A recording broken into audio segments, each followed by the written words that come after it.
Middle east में बारूद की गंध और अनिश्चितता के बीच इजराइल के भीतर से एक ऐसी रिपोर्ट सामने आई है जिसने तेल अवीव के गलियारों में हलचल मचा दी है। ये केवल एक सर्वे नहीं बल्कि इजरायली जनता के बढ़ते आक्रोश का प्रतिबिंब है। एक हालिया सर्वे में 92% इजरायलियों ने यह मानकर सरकार को कटघरे में खड़ा कर दिया है कि हालिया संघर्ष और अमेरिका ईरान समझौते के बाद ईरान पहले से कहीं ज्यादा मजबूत हुआ है, जबकि इजराइल अपनी सुरक्षा की जंग में पिछड़ गया है। हिब्रू विश्वविद्यालय और प्रसिद्ध अगम संस्थान द्वारा 17 से 20 जून के बीच किए गए इस सर्वे में 3644 लोगों की राय ली गई। यह संख्या और सर्वे का दायरा इस रिपोर्ट की गंभीरता को दर्शाता है। सर्वे की सबसे चौंकाने वाली बात यह है कि असंतोष केवल विपक्ष तक सीमित नहीं है। नेतन्याहू के दक्षिणपंथी विचारधारा के 93.1% मतदाताओं ने भी ईरान के उभार को इजराइल की हार के रूप में स्वीकार किया है। आम नागरिकों का कहना है कि नेतन्याहू सरकार के सैन्य अभियान के दावों और हकीकत के बीच एक बड़ी खाई है। सर्वे में 72.5% लोगों ने स्पष्ट रूप से कहा है कि उन्हें प्रधानमंत्री के दावों पर अब भरोसा नहीं है। 56.4% लोगों ने पूरे युद्ध प्रबंधन को सीधे तौर पर विफल करार दे दिया। एक तरफ इजराइल के भीतर यह सर्वे सरकार की साख पर सवाल उठा रहा है, तो दूसरी तरफ स्विट्जरलैंड में अमेरिका और ईरान के बीच दीर्घकालिक समझौते के लिए फिर से बातचीत शुरू हो रही है। ये वार्ता लेबनान सीमा पर जारी तनाव और युद्ध विराम के उल्लंघन के बीच हो रही है। जहां एक और ईरान लेबनान में स्थायी शांति को बातचीत की सफलता की शर्त बता रहा है, वहीं अमेरिका अगले 60 दिनों में एक व्यापक समझौते की उम्मीद कर रहा है।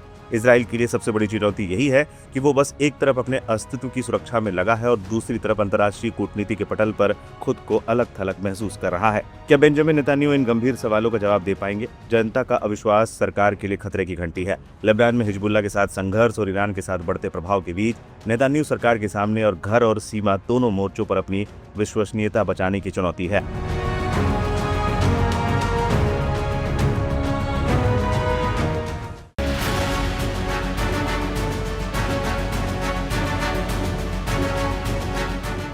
ईरान ने एक बार फिर दुनिया की सबसे अहम समुद्री लाइफलाइन स्ट्रेट ऑफ होर्मुज को लेकर बड़ा कदम उठाया है। ईरानी संयुक्त सैन्य कमान ने दावा किया कि उसने होर्मुज जल डमरूमध्य को बंद कर दिया और इसके लिए लेबनान में जारी इसराइली हमलों तथा अमेरिका पर सीज फायर समझौते की भावना का उल्लंघन करने के आरोपों को जिम्मेदार ठहराया।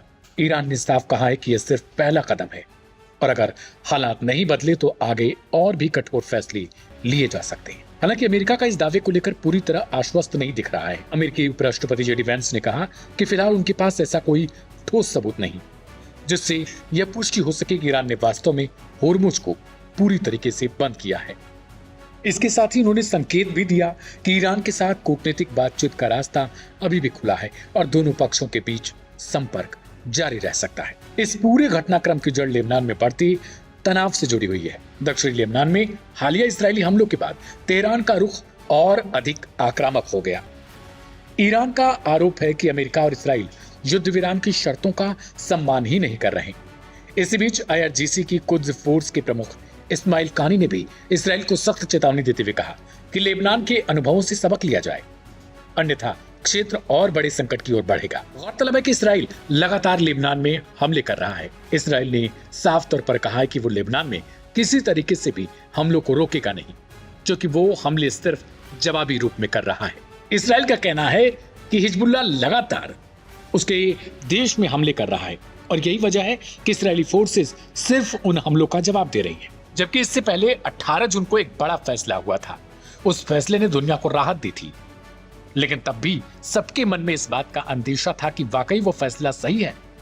दरअसल 18 जून की देर रात अमेरिकी चैनलों के हवाले से कहा गया कि लेबनान और इजराइल में बात बन गई और सीज फायर लागू हो गया और इस सीज फायर के पीछे ईरान के दबाव को जिम्मेदार बताया गया। लेकिन एक बार फिर से 19 जून को जब इजरायली हमले होने लगे, उसके बाद ईरान और आक्रामक हो गया। ईरान ने साफ शब्दों में कहा कि अब होर्मुज खुलने वाला नहीं है। होर्मुज जल डमरूमध्य सिर्फ क्षेत्रीय नहीं बल्कि वैश्विक महत्व रखता है, क्योंकि दुनिया के बड़े हिस्से का तेल और गैस व्यापार इसी रास्ते से गुजरता है। यदि यहाँ आवाजाही वास्तव में प्रभावित होती है तो इसका असर अंतर्राष्ट्रीय तेल कीमतों, वैश्विक व्यापार और कई देशों की अर्थव्यवस्था पर पड़ता है। ऐसे में दुनिया की नजरें अब होर्मुज, लेबनान और अमेरिका ईरान वार्ता पर टिकी हैं, क्योंकि आने वाले दिन ये तय करेंगे कि मध्य पूर्व शांति की ओर बढ़ेगा या एक नए संकट की तरफ।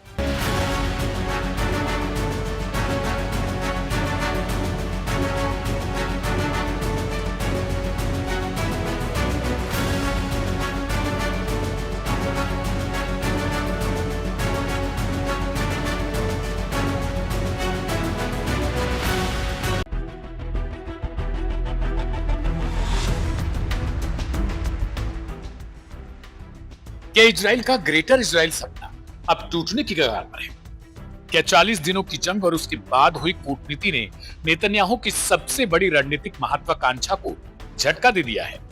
और क्या ईरान के साथ उभरता समझौता उस पूरे भू राजनीतिक नक्शे को बदल सकता है जिस पर सालों से कुछ इस्राएली राष्ट्रवादी समूह काम करते रहे हैं? इन सवालों की वजह है अमेरिका और ईरान के बीच उभरता हुआ समझौता। उनके बीच साइन हुआ एमओयू। क्योंकि जब यह युद्ध शुरू हुआ तब सिर्फ परमाणु कार्यक्रम या मिसाइलों की बात नहीं हो रही थी। कई विश्लेषकों का मानना था कि असली लक्ष्य ईरान को इतना कमजोर करना था कि वो भविष्य में इसराइल की क्षेत्रीय योजनाओं के रास्ते में खड़ा ना हो। सबसे पहले समझते हैं आखिर ग्रेटर इसराइल की चर्चा होती क्यों है। ग्रेटर इसराइल कोई आधिकारिक सरकारी नीति नहीं है, लेकिन इसराइल के कुछ राष्ट्रवादी और दक्षिणपंथी समूह एक ऐसे भू राजनीतिक विजन की बात करते रहे हैं जिसमें इसराइल का प्रभाव मौजूदा सीमाओं से कहीं ज्यादा व्यापक हो। इसी सोच के साथ वेस्ट बैंक पर नियंत्रण बढ़ाने, बस्तियों के विस्तार और फिलिस्तीनी राज्य के विचार को कमजोर करने की राजनीति भी जुड़ी रही है। यही कारण है कि इसराइल के कुछ कट्टरपंथी धड़े ईरान को अपनी सबसे बड़ी रणनीतिक चुनौती मानते हैं। क्यों? क्योंकि ईरान सिर्फ एक देश नहीं है, वह पूरे क्षेत्र में ऐसे समूहों का समर्थन करता है जो इसराइल की नीतियों का विरोध करते हैं। चाहे लेबनान में हिजबुल्ला हो, गजा में हमास हो या यमन में हूती आंदोलन, इसराइल की नजर में ईरान उस पूरे नेटवर्क का केंद्र है जिसे अक्सर एक्सिस ऑफ रेसिस्टेंस कहा जाता है। युद्ध शुरू होने पर उम्मीद की जा रही थी कि ईरान की सैन्य क्षमता को भारी नुकसान पहुंचेगा, उसकी अर्थव्यवस्था और कमजोर होगी और क्षेत्र में उसका प्रभाव कम होगा। लेकिन अब तस्वीर कुछ अलग दिखाई दे रही है, या यूं कहें कि उलट चुकी है।